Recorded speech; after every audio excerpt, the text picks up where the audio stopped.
Bonjour tout le monde.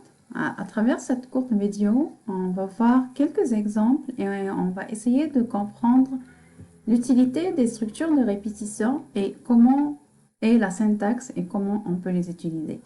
Donc, quand on utilise les structures de répétition, tout simplement lorsqu'on a un traitement qui se répète plusieurs fois. Comment on sait que le traitement il se répète plusieurs fois? En regardant l'énoncé de l'exercice, en regardant l'énoncé du problème, on va essayer de repérer certains mots-clés qui sont tant que cette tâche est faite, donc on aimerait avoir le résultat. Donc là, on a certaines tâches qui est faite récurremment.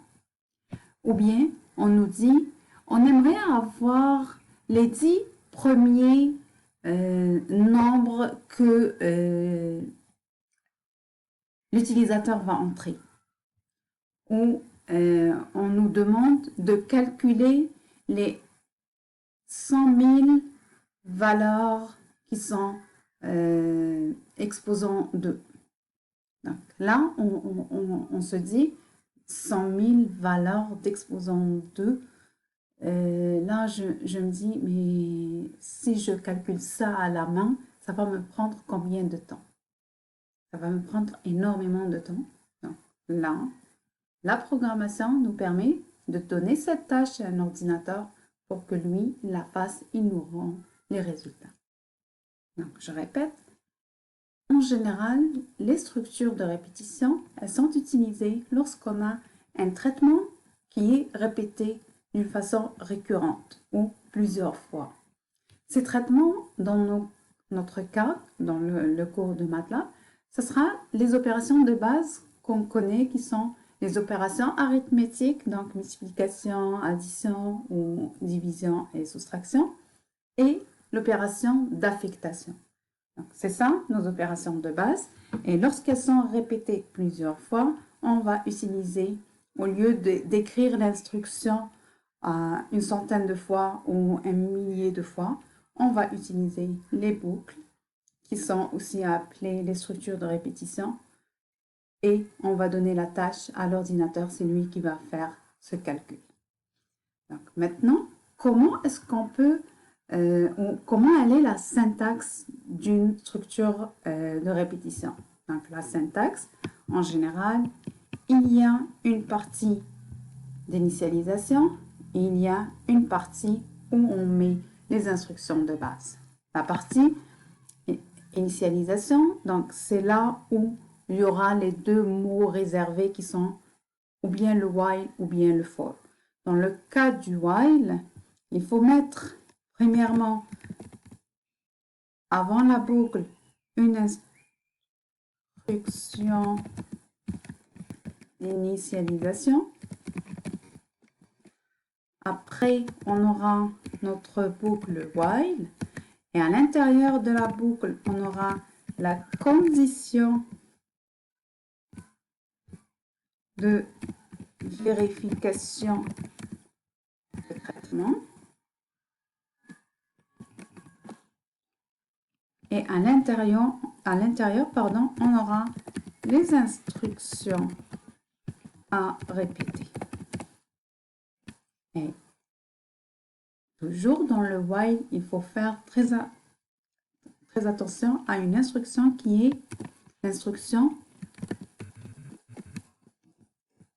de modification de la condition de vérification.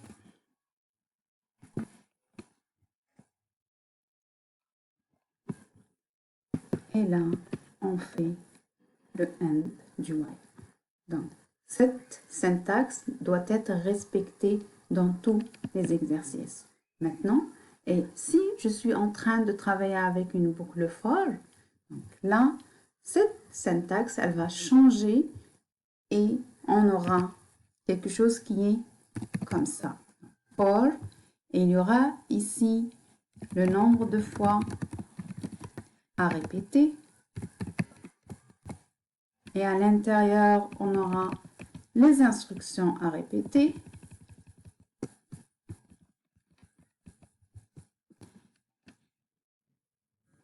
et le end. Mais là, je me dis, mais il n'y a pas une instruction qui va changer la valeur ou le for va arrêter? Je dirais non. Pourquoi? Parce que le for, il va considérer cette partie qui va englober et la condition et l'instruction de modification et l'initialisation. Il y aura des valeurs que le for va aller chercher et il va utiliser jusqu'à ce que ces valeurs soient toutes épuisées, toutes prises. Donc maintenant, si on essaye de voir un exemple pour essayer de voir de plus près comment ça fonctionne. Donc, on va aller chercher un exemple où on va afficher une matrice. Donc, ce qu'on aura, c'est que on aura une matrice A et on va demander à MATLAB de nous afficher le nombre d'itérations que la boucle for va faire. Donc, si on va essayer d'exécuter notre programme, on va voir que la boucle for, elle va aller vers la matrice A, elle va prendre la première colonne, elle va l'afficher. Après, dans la deuxième itération, elle va aller chercher la deuxième colonne de A, elle va l'afficher et elle va continuer encore avec la troisième colonne et elle va l'afficher. Et enfin, elle va s'arrêter parce que elle a pris toutes les colonnes, elle les a affichées, elle est arrivée à la fin de la matrice. Et la boucle, elle est finie. Donc, on arrive au end et le programme s'arrête. Donc, si on essaie d'exécuter ça, qu'est-ce qu'on aura? Donc, comme vous voyez, on voit notre matrice A au début et on voit les résultats des affichages des 10 itérations. Donc, on comprend que cette boucle for est allée chercher la première colonne, après la deuxième colonne, après la troisième colonne. Maintenant, on va aller voir un autre exemple avec toujours la boucle for. Et cette fois-ci, on va aller essayer d'afficher les multiples, les 100 multiples de 4. Donc, pour cela, on a toujours à aller utiliser la boucle for. Et on cherche à quoi?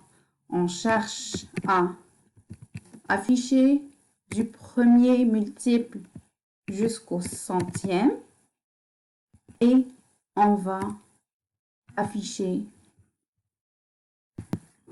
les multiples de 4. Donc, ce qui va arriver, c'est que MATLAB, il va venir, il va donner à la valeur ou à la variable val la valeur 1.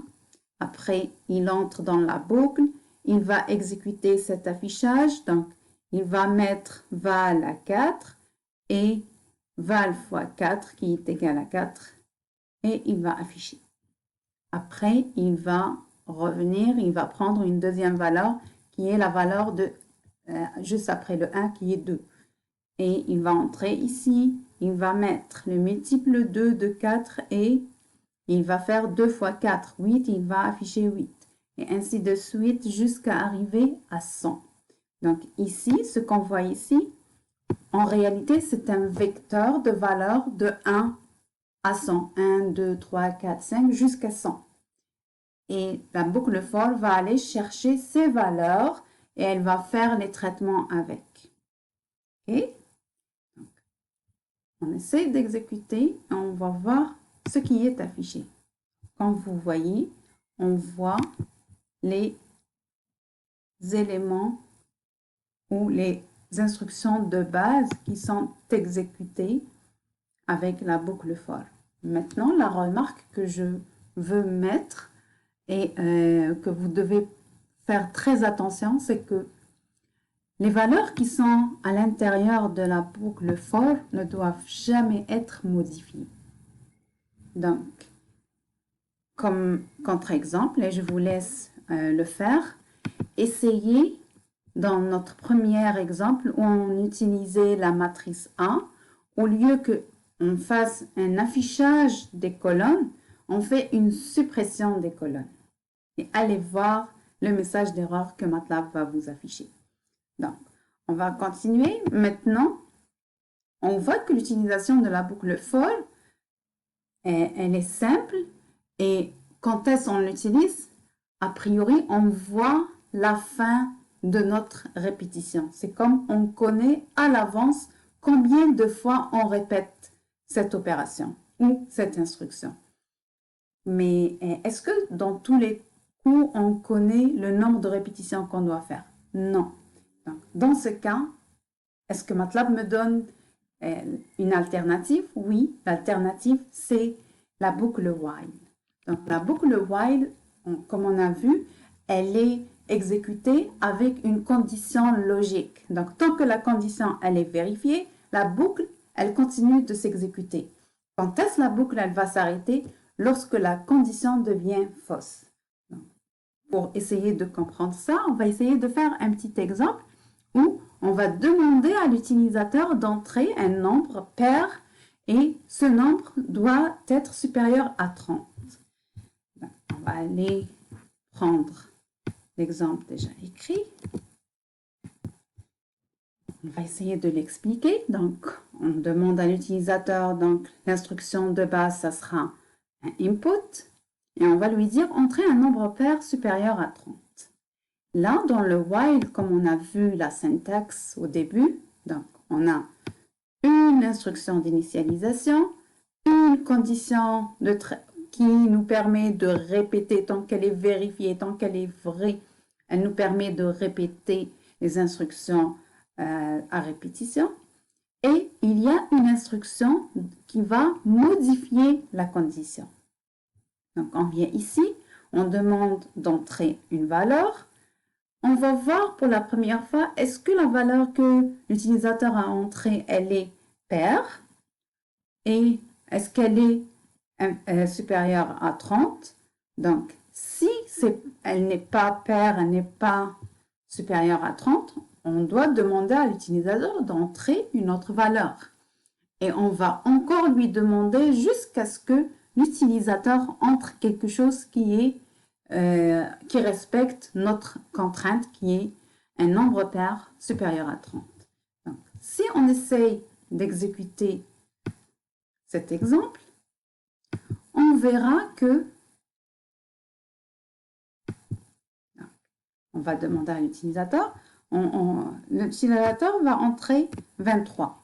23 n'est pas pair. Donc, l'utilisateur, il va entrer un nombre pair qui est 26. Donc, malgré ça, la boucle, elle demande encore à l'utilisateur d'entrer un autre nombre. Pourquoi?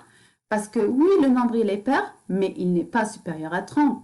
Donc là, on va aller chercher 36. Ou on va aller chercher 33. 33, oui, il est supérieur à 30, mais il n'est pas pair. Donc, on va aller vers 38. Et là, on voit que notre boucle, elle s'est arrêtée. Pourquoi? Parce que la condition qui est ici, qu'on a mis, elle devient fausse. Donc, on a dit que ça va se répéter tant que c'est pas pair ou tant que c'est inférieur à 30. Dès que ça devient pair et supérieur à 30, la boucle s'arrête. Donc, on voit que effectivement, les boucles while et for nous permettent de faire des traitements à répétition. La différence entre le for et le while, c'est que le for, on l'utilise lorsqu'on connaît a priori le nombre de fois qu'on répète l'opération et le while est utilisé lorsqu'on ne connaît pas ou on a une condition logique sur laquelle se base notre répétition. Merci de votre attention. Ceci finit cette capsule. Donc, à bientôt.